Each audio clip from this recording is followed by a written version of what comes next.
So hey guys, how are you all? Welcome to. So we are back with a brand new movie on What If Harry Sent to Lord of the Rings Universe with Power Part 1. But before we start, be sure to subscribe to our channel and like this video.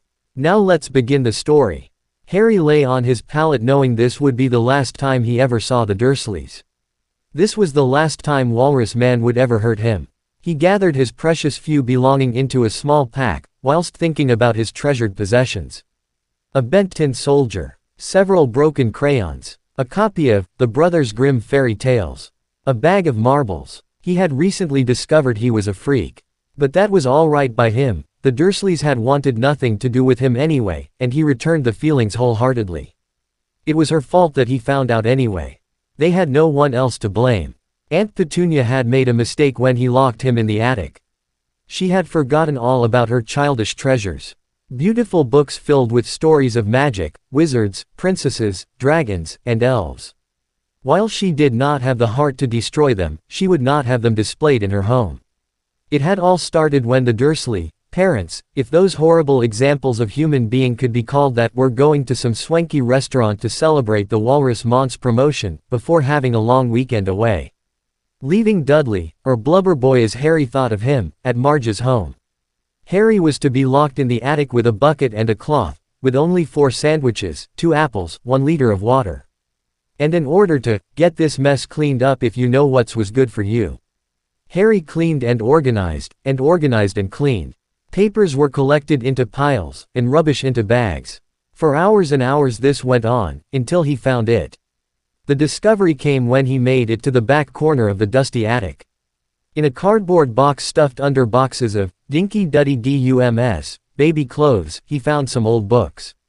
Slowly, carefully, he pulled them out of the box and read their titles. The Wizard of Oz, Alice in Wonderland, and the Brothers Grimm. Unable to help himself, he opened a book, after staring at the beautiful covers for a minute, sat down and began to read what his 6-year-old mind understood, filling in words he didn't understand with his imagination that was slowly coming awakened. Before he knew it, the morning sunlight was shining through the rafters. The night hours had passed without him realizing. Blearily, he looked around the attic, which was still covered in dust and rubbish. And so reluctantly he placed the books lovingly back into the box and went to work again. As he worked, and the day grew longer, his mind went back the stories he had read. Feeling much too sorry for himself, he let his mind dwell on the story of the Cinder Girl and how he desperately wished for a godmother. Someone who would help him out with his chores, or help him get to the park. Then he thought about his Aunt Petunia and decided it might be better just to be the godmother and not have to wait for others. After all, if you want something done, do it yourself. Looking around the room, Harry thought about how much better it would be to have a wind blow through the attic, and swirl all the dust out. Concentrating very hard, Harry pictured a small tiny tornado. Like the one from the Wizard of Oz, sweeping it all up. Taking deep breath, he closed his eyes and imagined its swirling breeze starting at one corner of the room. Time stood still as it happened. Magic began to fill the air, unlocked and called forth for the first time, and responded with a bit more force than Harry could have hoped for. A wind began to blow in the corner and blew all the dust out of the window. And continued to blow, lifting boxes and sweeping dust off the floor. Harry opened his eyes when the breeze rushed by him, unable to believe what was happening. Magic without direction continued until all the dust was blown out of the attic and down onto Mr. 15 Blossom Way's car, 5 streets over. Well, that was peculiar, Harry muttered to himself, repeating a line out of his Alice book. When Harry realized his work was about done and decided he may as well relax a bit, so he sat down and began to eat his sandwich, and read more of his books. Suddenly a huge realization lashed out and smacked Harry in the face. He had done it. Harry had made the wind. Just like he imagined it had happened. Harry was his own fairy godmother. Then he realized how stupid that sounded, being his own godmother was stupid even in his own mind. He settled down to read his book after finishing his sandwich, but his magic had tired him out, and he fell fast asleep before reading even a page. Night came, and Harry woke from his doze as a storm began to brew. Off in the distance lightning struck brightly across the sky and thunder rattled the window panes. Harry decided this was his last chance to read his new books. Flicking on the uncovered light bulb that hung on a chain from the ceiling, Harry decided to reread Alice to see if any other magic would come to him. But that was not to be, as just as the story was getting good, and Alice was getting caught up in her tear river, lightning struck the transformer down the road, taking all the lights out on his street, and all went black. Bugger! Harry cried, bloody hell. He repeated the angry words that he frequently heard Uncle Vernon shout to himself. Now what am I going to do? Harry fumed and kicked things, generally throwing a wobbly. Something he would never do if the Dursleys were there to see it. I finally get something good. I got books and I can't enjoy them because I have no light. That's just great. Bugger it. Harry used the only swear words he knew, in order to vent his frustration to the world, before he, being a 6-year-old, did what would be acceptable. He sat down and cried. Crying had the unfortunate side effect of making one snotty and swollen, but often cleared oneself of frustration. A good cry, and Harry felt much better on the inside, allowing him to think. When he remembered to the box of old battery-powered toys in the box near the door, he thought that maybe there might be a torch in there for him to use. After searching and searching to no avail, he went to the attic window to sit out the rest of the night. The Dursleys would be back sometime the next day, and there would be no time for any more books. It was too bad he didn't have any glowing rocks like in Grimm's book. That would be cool, Harry thought to himself. That was when he remembered the marbles in the box, and the wind from that afternoon. Why not? Harry asked himself. His horrid relatives were gone and wool. Didn't know if he played pretend and didn't tell. Pretending was not allowed, it was right up there in the list next to imagination, magic and freakishness. Gathering the large black velvet bag of marb. Less he got out the largest ball, clear glass with blue and green dancing in the middle. Harry held the ball gently as he could, picturing how the light would come out right from the center. Colors and the clear glass would expand the rays out, almost like a mini sun. Harry opened his eyes that time and watched, hoping, praying that he could make a light. He thought about how he would never be without a light in his cupboard again. And if he got locked outside again, he could see what was in the shadows. Just as he was about to give up, it happened. Magic. Light began to shine right out of the marble and light up the attic. From that day on, Harry was on a mission to figure out what he could do. Harry placed the marbles and the books in a rubbish bag of papers so not to mess them up, and to smuggle them out of the attic so he could hide them away. Life continued on as usual, cooking, cleaning, hiding from Dudley's gang. Every day after finishing his chores he wandered around Little Whinging, and to the park. There he would climb a tree, sitting for hours playing with his marbles. He loved his marbles. The red marbles he could heat up to keep him warm, and he could make cool clear water come out of the blue marbles. The clear but yellowish marble he could slip in Uncle Vernon's pocket, and make Vernon calm down a little. That discovery was an accident on Harry's part. The yellow marble had been in his back pocket when Vernon decided that Harry had been too slow cleaning the flower bed, and needed a few good swats to remind him of his place. When Uncle Vernon hit the marble, bruising his hand, and he grabbed Harry and snatched it from him. What is this stealing from Dudley, are you, boy? No, Uncle Vernon, I found it. Liar. I'll be keeping this. Beside, what's a freak going to do with a single marble? No one is going play with you, boy.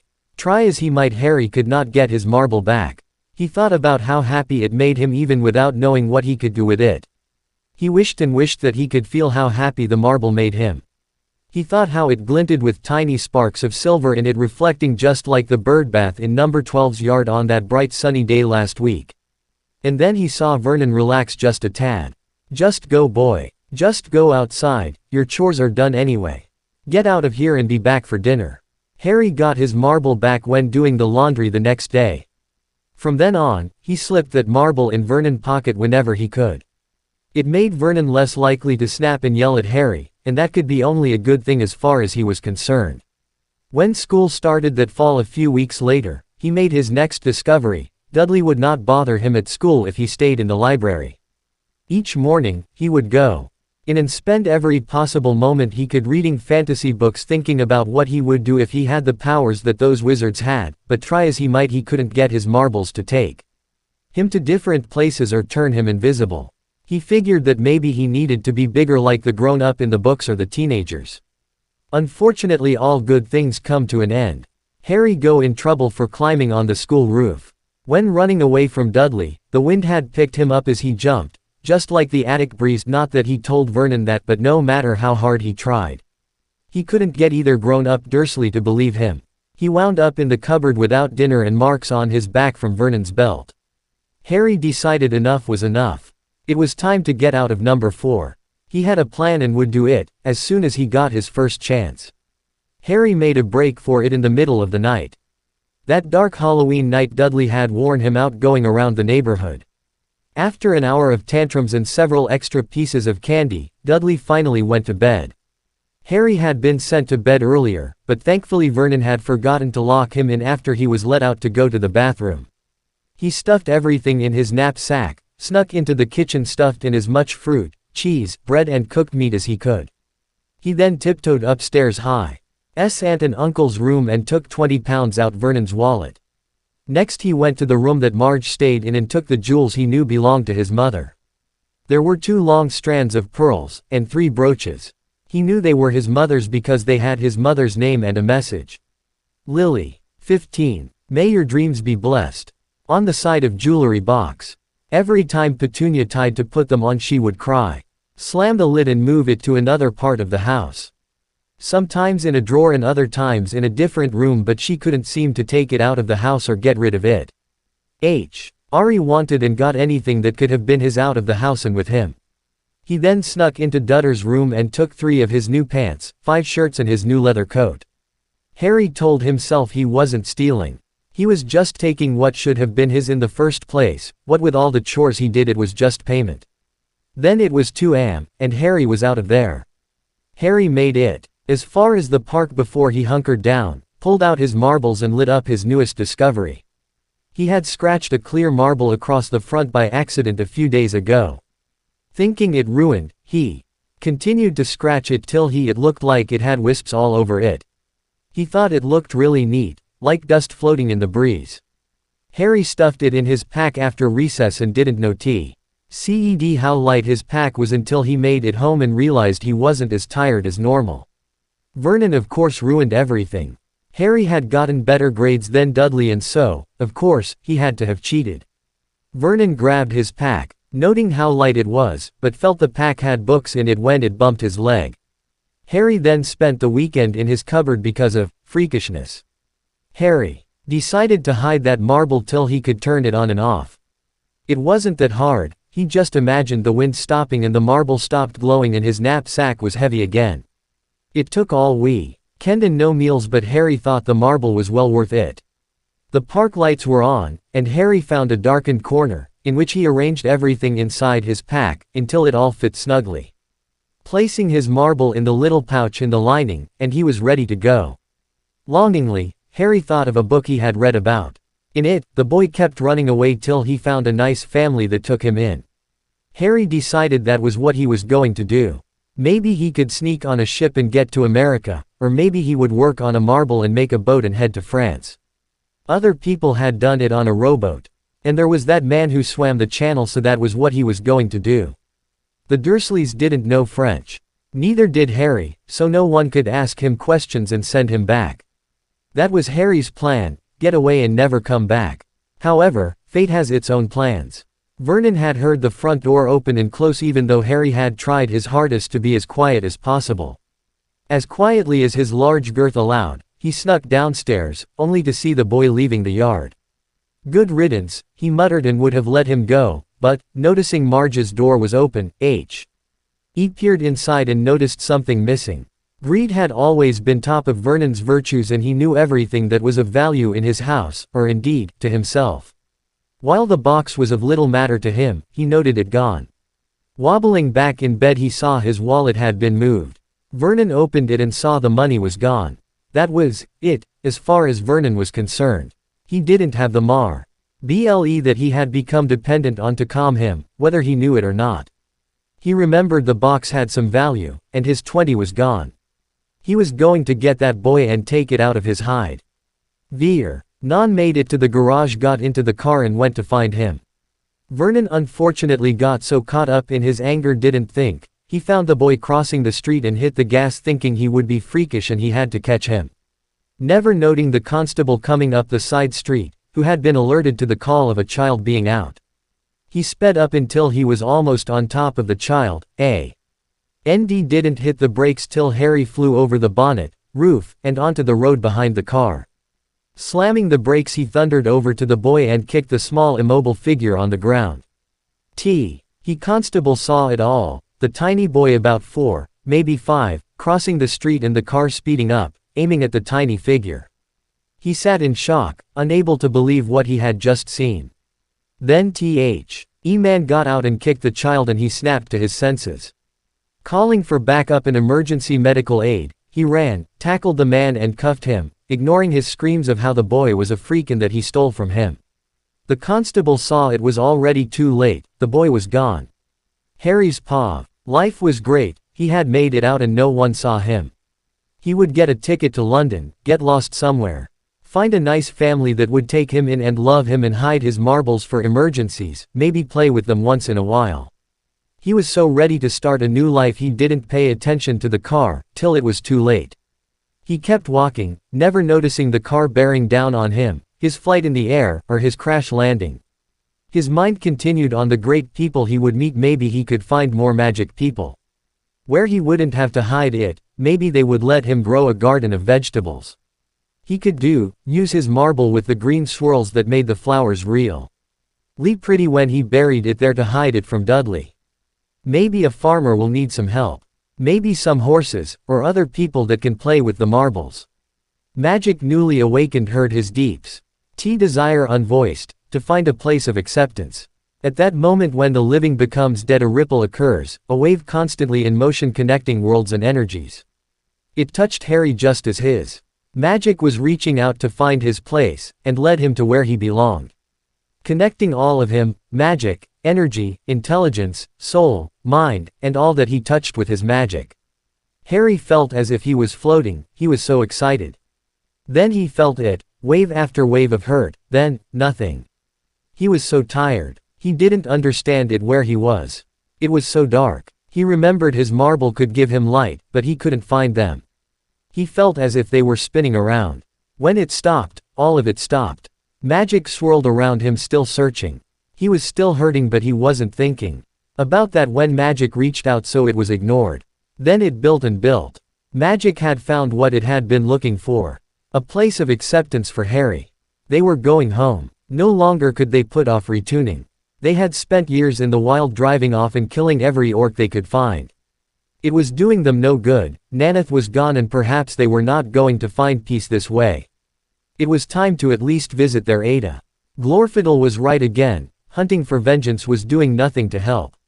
Mayhap they could be put on a patrol or find some sort of existence in which to give them meaning.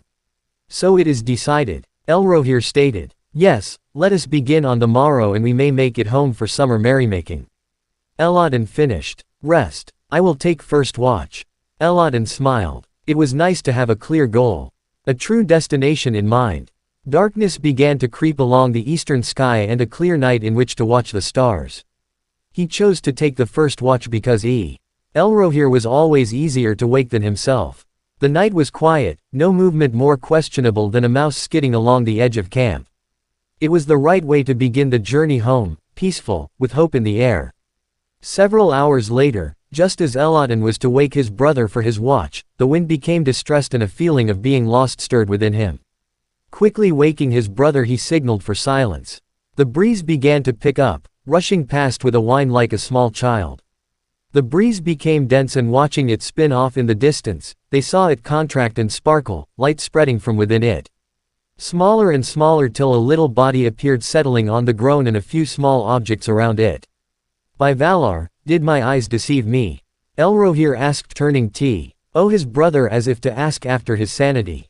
Nay, I saw a small body come out of the air myself. Elladan turned to his brother, what say you? Well, we could sit here all night in an attempt convent. See ye ourselves that it never happened or accept that it happened and go see the figure. Elrohir stated, getting up from his bedroll and retrieving his knife from his boot. Elladan knew his bother, actions were more his forte than words. A diplomat he would never be, nor himself for that matter. He followed further back, watching for any other disturbance that may come upon them from behind. Then a cry rang out, of shock and horror. Giving up all pretenses of caution, Elodin followed his brother at a run, coming upon him on his knees, bending over the tiny body of a little broken boy. Harry knew something had happened. He had been playing with his marbles long enough to know when the magic was acting on its own. It didn't happen very often, only when he was frustrated, upset or mad. He didn't think he was mad. But he knew he heard enough that magic could just do the work for now. He just wanted to go to sleep. That was when magic seemed to make up its mind. Harry could feel it change, no longer searching. Decided and going to fulfill its purpose. Harry wished it'd hurry up, he hurt too badly. His arms and legs hurt. Then the air around him began to swirl in a form as he remembered himself. Magic pulled energy directly from the stars it passed and air, earth, water, to make a new form for the child, forming a new body as it was moments before death, with a few changes he would find later. 2 broken legs and arm came with him. But not his broken neck from landing on the asphalt. Elrohir stared at the tiny boy, injured as he was, broken and whimpering. It was all he could do not to fall into tears himself. The child could not be of man, his skin was otherworldly, nor of elves, but where did he come from and how did he ride upon the wind? Later, he told himself, later he would give into tears. Later he would find the answers. By Valar, what do we do? He heard his brother ask behind him. He heard his voice break, something he had not heard since their Naneth had left the shores of Arda. We heal him as best we are able, we make as quick a pace as possible to Ada. We find out whom did this to the child and we kill them. The answer seemed quite simple to him. Yes brother, I meant what injury do we fix first? He is but a babe. Elodin, always ready to support a plan Elrohir came up with, then planning the next step. Fetch the bags. Set up camp quickly here. We will not move him yet.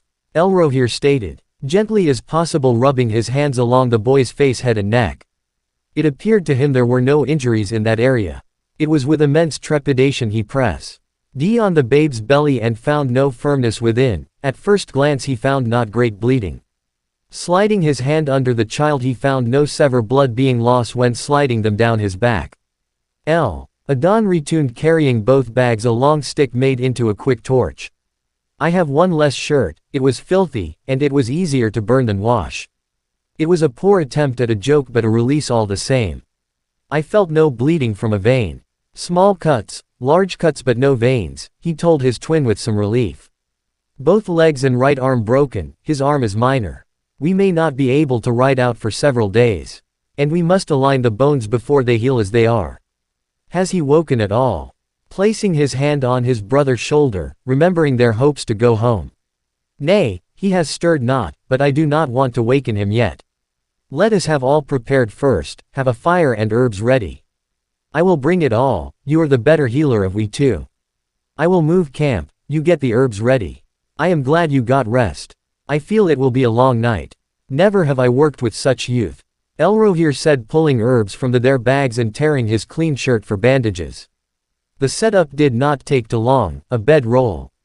A good fire, water boiling, herbs ready to use, strong brooches for splints. Both twins were as nervous as youths preparing to go on their first patrol. Finally, as if reading each other, they crouched. And with great care were able to get the babe on the bedroll without wakening him. Well, that went smoothly. He has no clothes to cut away. We just have to wake him, say. Tea the bones and give him tea for the pain. Elodin stated. He figured it was his turn. Elrohir quickly walked to the fire making tea for pain and fever. Brushing hair out off the babe's forehead, he ticked a small scar but paid in no mind as he sung a lullaby he remembered his Naneth sang to Arwen.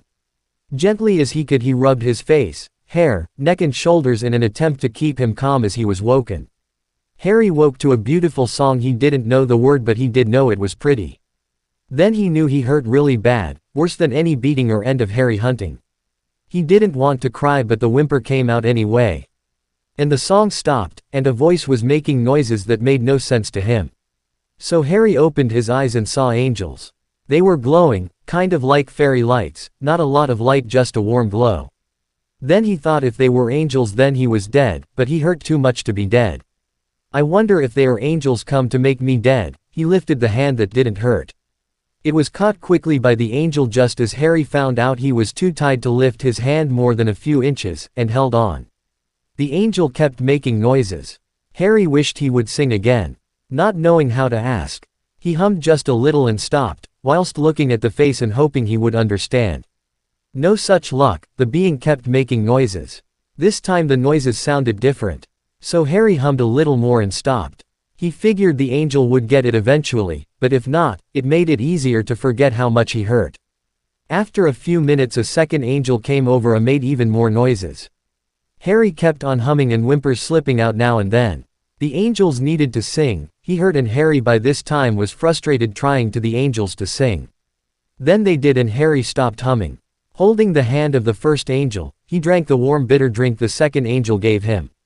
After a time another cup was brought over and Harry drank that also. He wasn't hurting as bad and the angels hadn't stopped singing.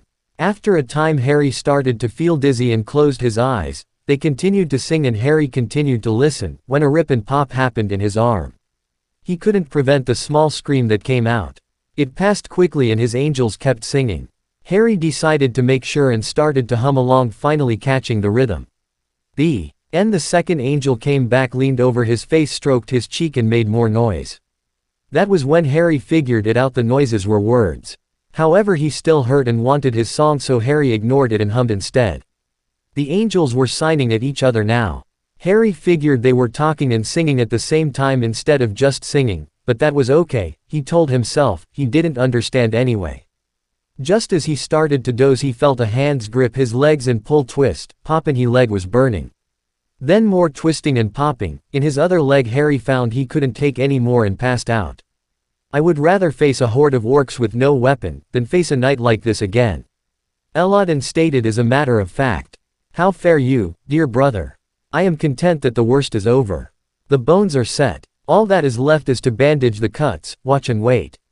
Elrohir said. He got up and walked to the space where they found the child. On finding a small bag and box, he picked it up. The bag was made of a soft thick cloth and was weighty. Peeking inside, he saw there were spheres of color as numerous as in a spring meadow. Handing his brother the box, he examined a few spheres. A clear one with yellow and red strips, a green, blue, red, and gray one. There were small round metal balls, clay, and a few that appeared to be made of stone. He also detected a small bit of energy similar to crossing the borders to home, yet different. Elrohir looked at this, turning to his brother who was holding a clasp. It was beautiful, a large red stone set in metal in the shape of petals. It gave the appearance of a flower. The second a shield made of gold, a stag of silver upon it rear up. The third, a tree like an old oak with many branch covered with tiny gems giving the appearance of scattered spring leaves. 2 long strings of white beads with tiny diamonds setting between each. A small treasure to be sure, however I believe these are the true king's ransom. Han ding his brother the largest ball that seemed feel the most notable.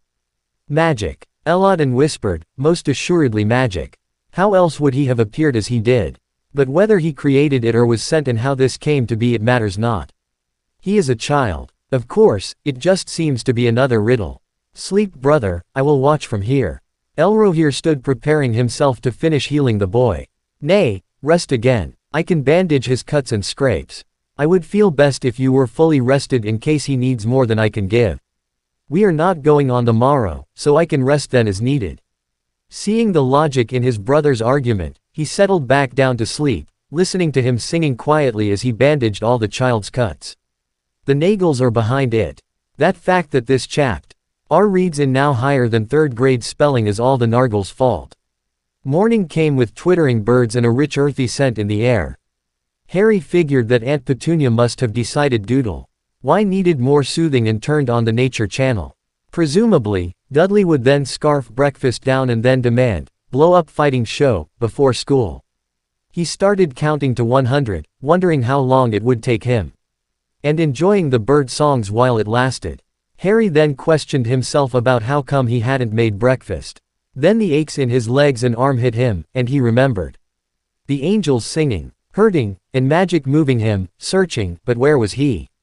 Attempting to sit up he heard a man a voice, Nauma Nauma I. Looking over he saw the angel from last night. But he didn't seem to be glowing anymore.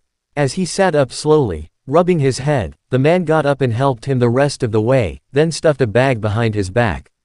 "Wow, you're big," Harry stated, and then found his face going red, after realizing just how rude he was being. The man just laughed, nudging another person with his toe, who almost sprang out of his sleep, whipping around to face Harry. This reminded him of the last thing he saw move like that, an unfortunate cat Dudley had attached a rocket to and lit. They looked just alike, really tall, with long brown hair and gray eyes. Harry thought Petunia and Vernon would call them hooligans, but to Harry it seemed that if they hated him they would not have helped him last night, they must be good. He suddenly realized that he hadn't actually thanked these strangers. "Now remember your manners, Harry," he told himself sternly. "Thank you sirs, for your help last night," Harry said to the men. They just smiled and jabbed, read onto each other, spouting out words of a language Harry had never heard before. At first, he thought it was fine. If they didn't understand him, he didn't understand them, and therefore he couldn't get sent back to the Dursleys. This revelation was brilliant and filled him with joy, but he really needed to go to the loo. Looking around, he saw he was in some sort of natural woodland clearing, and didn't think he could make it very far to the line of trees by himself. His legs were stiff, and when he looked under the blanket he discovered he was missing his pants, before he then noticed he was naked. How on earth was he to make it without them seeing his backside? Elodin had spent the rest of the night watching over his brother and the little one he considered their change. A child lost, and hurt came to them, and now they had to get him home. He took it as a sign they made the right choice. His injuries were far more than they could handle alone, especially if any complications came up whilst they were still in the wild. He wondered what would have happened to him if they went another way. Would he have arrived at the same spot, broken and left to die, or would he ridden the winds to another? One day of easy ride away from the border, 2 days to his Adis home, the closest they had been in years, and nearing a century before they contemplated staying for longer than a few months. They hadn't seen Estelle since last summer. He would be 15, nearing adulthood by now. Perhaps they would take him out of the valley for his first trip to meet the rangers. Surely Estelle would be a good companion, and enjoy having someone look up to him, as he had looked up to them. He had been getting out some supplies, ready to start making food to break their fast, when he heard the little boy waking, mumbling some indefinable words at a slow steady pace, crunching up his face. He could almost see the moment he woke up completely. Emotion swept across his face too quickly for him to define them all. The child began to sit up, but Elodin quickly interfered. "No, little boy," he rebuked, catching him before any more damage could be done. He caught the moment that the child's aid some comment and embarrassed himself. Elodin, laughing at what he might have said. "You're pretty, you're tall, I like your ears," were the most common comments he had heard from children in the past. Now, he realized, it was morning. The child had woken, and so did his brother. Elrohir could wake at the lightest touch if he was aware he may be needed, but alternatively, could sleep through a gale when he knew he was not. Knowing how fast his brother's reactions were, Elodin woke him cautiously, and then sprang out of the way as Elrohir whipped around to face the child, fully alert. He saw his brother relax slightly after noting that the child was all right, had made it through the night and appeared to be awake enough, without any obvious signs of decline. A few words were mumbled from the child, who looked directly at the pair whilst saying it, so he took it to be some words of thanks. "How long has he been awake?" Elrohir asked. "Not long, only a few moments before I woke you." "That was not kind. Could you not have said my name? We have been together long enough to understand what an awakening without word means, an emergency of some type." Elrohir grumbled, until he spotted the child staring at them. "Yes, my brother is an orc's ass," he explained, smiling at the child. "He is not a babe, as I first presumed, just a small child. Now that the darkness of night has passed, I have taken the time to observe his appearance. Truly beautiful, is he not?" Elodin said. "Understandable. Yes, his coloring is very dramatic, true black hair and bold grass-green eyes. His skin, it is so pale. I observed something last night that at first glance that led me to think he might have elf ancestry. I wonder how it came to be." For Harry, though they didn't know this was his aim at that time, showed no sign of the unusual skin tone now. "Yes, dear brother, a good question that will have no answer for the present. However, he obviously doesn't understand us, and will have to learn to speak Sindarin or Western. Before we can even begin to question him, Elrohir went to the fire, slid an apple onto a stick to hang above the flames, and several slices of salted venison, and bread out of his pack. "Hungry this morning," teased Elodin. "Soon his horse will not be able to carry him without injury," he said laughingly to the boy watching him. "If all you can do is make poor jokes, perhaps you should go back to sleep."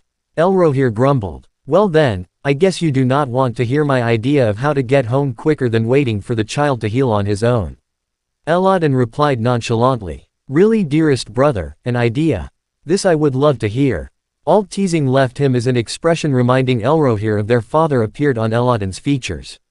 "I will ride alone. No supplies but myself and weapons. I believe I can make it to the farthest patrol this evening, send word and come back the following morning or afternoon along with Ada and some more guards.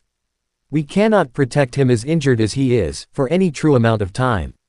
Do not tell me you believe he will be ready to go in 3 days, because you know that is a foolish hope.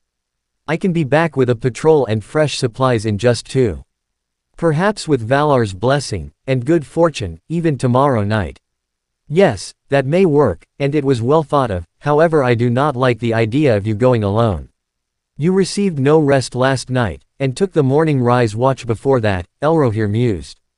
"Brother, when has an elf ever been too fatigued to accomplish what he truly sets his heart on? I can ride, and I will be well until I return." With that statement, Elodin knew he had won. Elrohir began to check his supplies and found it low on willow bark for fever, and herbs for pain were lower yet. "So, child, it will be you and I for a time, what say you?" He smiled down at the boy, and saw him peeking under the blanket and looking around. "If I am reading his actions correctly, our boy needs to relive himself." Elodin gently lifted him, and walked over to a bush, not far in the distance. Elrohir used the time whilst they were gone to make the child tea for pain, which was deafened. Idly the right thing to do as the little boy's face was scrunched up and his lips thinned, beads of sweat on his brow, as they retuned. Handing the child a small piece of bread with a slice of warm apple on a plate and cup of water. Elrohir rechecked their combined food, and then how much would remain if they separated. Decision made, he drew a deep breath, then masked his face carefully so as not to alert the child or frighten him. "Go Elodin." That was the end of discussion. After some bread and fruit, Elodin was gone, riding as fast as possible, leaving his twin and the child alone. After the embarrassing bush incident, Harry was stuck unable to walk, or understand his new companion. His legs were throbbing from attempting to balance on them. The person had to hold him the whole time that he was off the ground. Then, he cleaned him like he was a baby, however Harry felt like passing out or screaming so he let it go. The other one gave some tea, that had a bitter taste he remembered from before, and food. Knowing better than to turn away any food he finished both off, and felt a wee bit better. "My name is Harry." He decided that simply stating his name was the best way to go about it. His companion wouldn't understand anyway. The man tuned back and Harry noticed something that he hadn't before, his companion did not look normal. He had a funny ear, make that 2 funny ears. The man showed him after noticing him looking. They were like the elves, ears in his books kind of, not huge ears, just pointed. But he was too tall to be an elf, and they were silly creatures that made shoes or played tricks. This person and the other seemed serious, plus they rode horses. He simply smiled, placed his hand to his chest and said, "Elrohir." So Harry copied, "Harry," and smiled in return. So began his lessons in a new musical language. By that afternoon, Harry could say, "My name is Harry, apple, horse, blanket, sword, bird and grass," but he also thought there may have been a SW. Earword or 2 in the mix by Elrohir's tone, after looking at his bandages. Later that afternoon Elrohir made him drink some more bitter tea that he had twice already and another tea when Harry had started fidgeting in an attempt to get his legs to stop hurting. Elodin and his steed ran as quickly home as possible. If he were not running with a mission, he would have admired the foliage and beauty of his home. Picking over the river he found bothersome, he wished for nothing more than to fly. He met nothing to delay him, no orc, wolf, nor traveler, but every steep slope and hill he found vexing. By late afternoon he met a patrol. "My lord Elodin, what brings you in such a hurry?" One of the wardens called out. Have any of you a fresh horse? I must send word at all haste to Lord Elrond, he replied in way of greeting. We have just come out here so all horses are rested. Glorfindel left not an hour ago back to Rivendell. I will carry on, if one will care for Fingolfin, for me. He has run long and hard. The horse was still ready to carry on, sturdy, sure-footed and long-tiring as elf horses were, but he would do well with rest. A dark-haired elf, stepped forward and exchanged horses without question or complaint, giving his bladder of water to Elladan also. All knew that if he was without his twin then something must be wrong. When they were apart, either one was in the infirmary or yelling from Arister's library was sure to follow. With the last message of, no new danger is no to me, giving a small comfort, he was gone. Glorfindel was easy to find, hearing the rider thundering up from behind he turned back the way he came to meet him. With golden hair and a youthful face, he is one of the boldest elves, leading others into battle with little necessary effort. And was also well known for his slaying of Balrog. His power and wisdom were gained from the centuries of life. None sang songs of his patience when training recruits, or staying awake for long nights with Elrond when his sons were hurt, playing jokes with him and his brother, which he most loved him for. Lord Glorfindel praised the Valar on this meeting, clasping him on the forearm. Eladan's face was hot, his eyes and body showing signs of fatigue not commonly seen in an elf. His dark hair was disheveled, worry sat heavily his eyes. Eladan, what brings you in such haste, and where is Elrohir? Glorfindel readied himself for the worst. Elrohir was well last time I saw him. We had to split, I did get Ada, whose skills we need desperately, and he stayed with the injured. How man? Why injured and is there need of more elves for support? A request for Elrond to leave this sanctuary was not to be taken lightly. Only the direst of needs or diplomacy requiring personal attention, pulled him from Imladris. Please, Glorfindel, I will answer all question later. I have made good time and with hope may return before I planned. I will explain it to Ada and you when he arrives. Send word. If nothing else he may send another healer, however aid will be ready and coming by morning if word leaves now. Never before had the son of Elrond spoke to him in such an abrupt manner. Glorfindel asked no more questions, but instead sent word that help was needed to bring healing supplies, a second healer and that Elrond may have to ride out himself. Second word was sent for an extra elves to prepare to leave, there was no reason for extra help not to be brought out. He then instructed Eladan to rest, assuring him that he would see that they would be ready to leave with all haste. Morning came. Elrohir watched young Harry wriggle in his sleep, face becoming flush. His fever was rising again, healing supplies were almost out and help may not arrive till tomorrow. The boy had smiled most of yesterday, trying to hide how lost and hurt he felt. Elrohir saw every sign, but there was little he could do other than talk with him. Running out of things to distract him with, he pulled the bag and box that had been found upon Harry's arrival, and showed them to Harry. The smile broke across his face was like the dawning of a new day. Harry's recognition of the items was obvious. My marbles, Harry yelled, reaching as far possible in an attempt to get to them. It began a new game, Harry showing them off with a ramble of words, not pausing to attempt to teach Elrohir a new word or the significance. He just sat and watched. It was late in the evening when Elrohir received his first clue to what they really meant. Elrohir was letting his fever rise more than he wanted to but had little choice. In case there was a delay in aid coming, the herbs must be used sparingly. The child was becoming lethargic. Harry was rubbing his neck, but before water could be offered the child picked up a blue marble and held it above his head. A small stream of water was released. After wetting his head, he raised his face and drank from the water, before he rolled over and went to sleep. That was Harry's last waking moment. Elrohir was having trouble believing his eyes. The tiny child had a significant power, he knew it was true. He understood it is true, but to see the child displaying to all on his own was shocking. To see magic performed by someone other than Amaya, was perhaps a step he wasn't ready for. Harry slept the night and made no attempt to rise this morn. When Elrohir tried to wake the boy he received a growl, fussing and the child humming at him. Figuring the child wanted a song and was asking the same way he attempted before, Elrohir decided to trade a song for the child taking his tea. It finally worked, he would stop singing whenever the child stopped drinking. In the end the tea was drunk and Harry was asleep again. Elodin, however, awoke to a much more promising morning. Glorfindel, Elrond and a company were ready to move before the sun had risen in the sky. Elrond may have been ruler, but in his mind he was a father first, and his son had asked for help. Giving no quarter, he was ready to go a few hours later. Elodin woke from his brief slumber, and proceeded to explain how they had made a choice to come home, that they were tired of their travels with seemingly no end. They were ready at least for a time, to rest and see Estel finish growing into a man. That was the last good news he would hear. The tale of how the child appeared, with his broken body, old scars and items that appeared to be magic was deeply worrying. Elrond's horse began to move faster whilst hearing the list of injuries. By late morning, they had made it to the outskirt. Horses were exchanged for new ones, and the company was ready to continue. By late afternoon they reached camp. The thunder of hooves on the grass did not wake Harry, whose face was flushed and his sleep fitful. Elrohir jumped up from his position next to his charge, and waved a greeting to the group. After checking that Harry had no signs of awakening, he rushed to meet his father. Ada, it does my eyes good to see you. Lord Glorfindel, it has been many years. I trust that your journey was untroubled, as you have returned so quickly.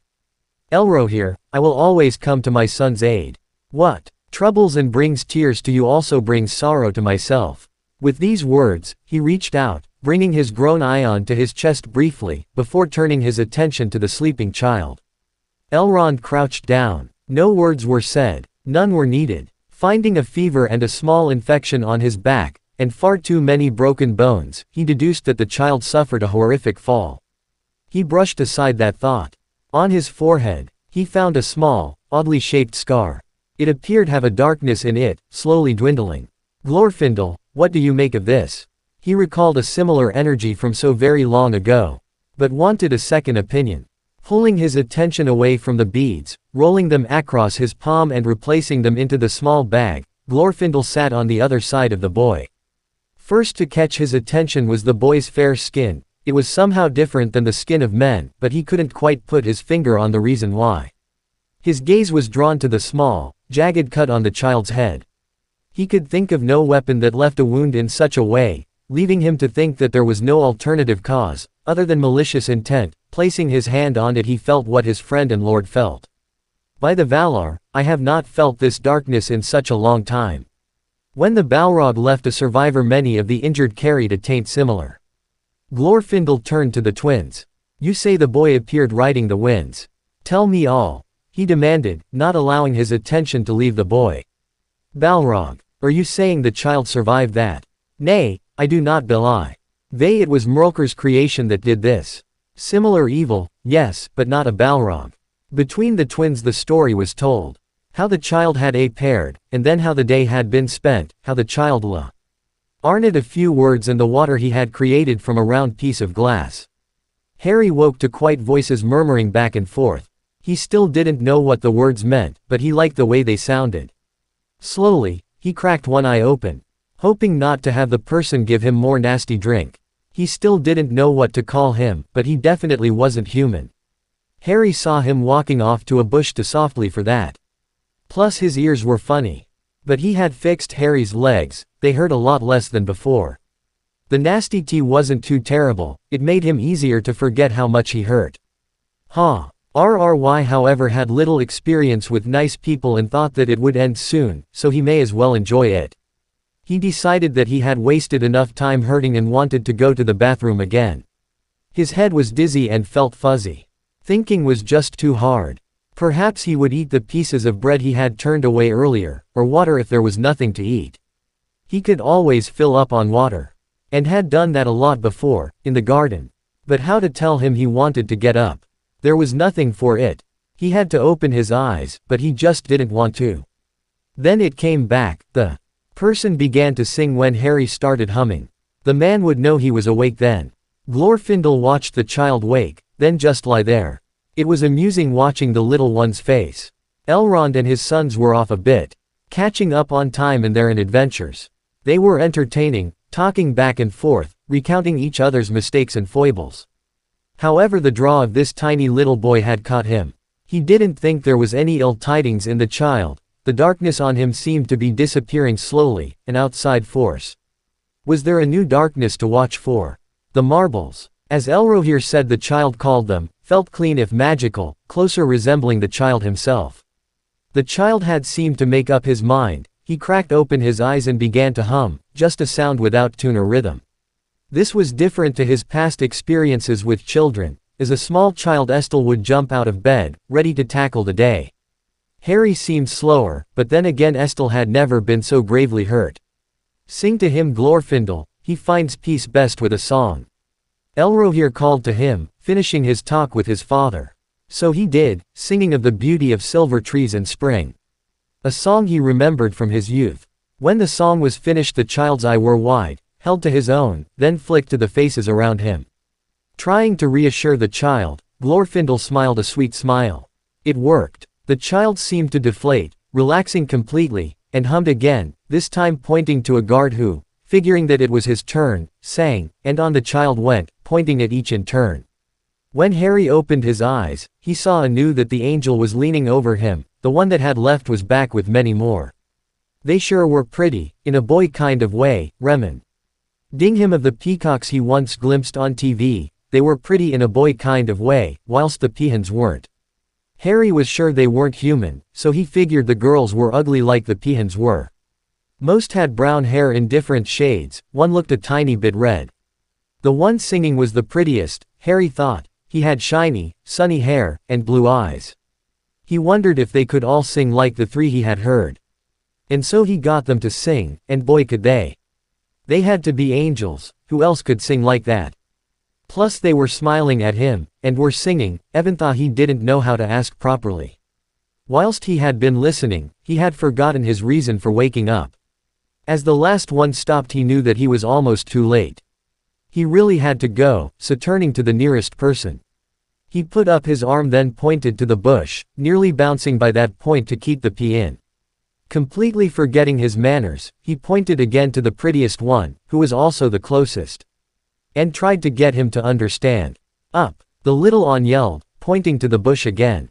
Glorfindel realized almost too late what he needed. He hadn't seen that body language in centuries. But when he wiggled desperately, it all came back in a flash.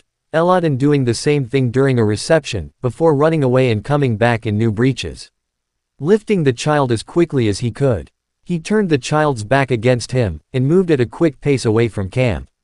After making sure he had turned away, the child relieved himself. His relief must have been quite substantial, as he sighed out loudly enough to be heard from camp. Do you recall Elodin's similar dance when he was small? You both came back freshly bathed. Elrond called out, setting off laughter in everyone. Carrying the child back was easier than leaving. He rested his head against his shoulder and wrapped the little one more securely in his blanket. Once back at camp, he continued looking at each in turn. Twisting his little face up in concentration. Pointing at Elodin then himself, he said, "My name is Harry," before pointing again at him. Elodin, said person replied, laying his hand flat against his chest. This continued through the group, each giving his name in turn. A few the child struggled with. Elrohir became R.O. when the child mixed up the syllables. Elrydon just didn't sit well with either twin. Nor did some of the other names he gave. Ingwan and Inju made them cringe. However, it made the child giggle as if he had consumed too much wine. Glorfindel settled with Findle, as it appeared that Harry was hurting and ready to cry because he was not getting the name right. Harry knew he was done, and his legs hurt so badly. A lot had been achieved. He had learned their names, had a few songs sung to him. Visited the bathroom. Now he was hungry, tired, and ready for the nasty tea. He couldn't remember the last time he had been so cranky when others were around. He laughed at himself with the "thing one, thing two" joke, and nearly cried when he couldn't seem to get the blonde's name right, but he didn't mind the nickname, Findle, which was so much easier. Why didn't he just say that in the first place? A dark-haired person came over and began to jabber at him. Harry had the feeling that he was used to being listened to, due to how much he yapped, then waited expectantly. A reply was given from behind. Harry then wondered if he was in charge. Personally, Harry thought he may be touched in the head as he seemed to expect him to understand. But then again, England did have Mad King George and blood pudding, so figuring he might be a little crazy, Harry simply nodded his head and smiled. The man continued to prattle, now looking at his legs. Glancing around, he saw no one else seemed to have a problem with it, so perhaps he was a mad doctor. Harry heard about them from his aunt. He seemed so nice, then said that Dudley needed more exercise. The crazy quack told me that I needed to be a more responsible mother. Harry knew the doctor was right, even if he was nuts to say it to Aunt Petunia's face.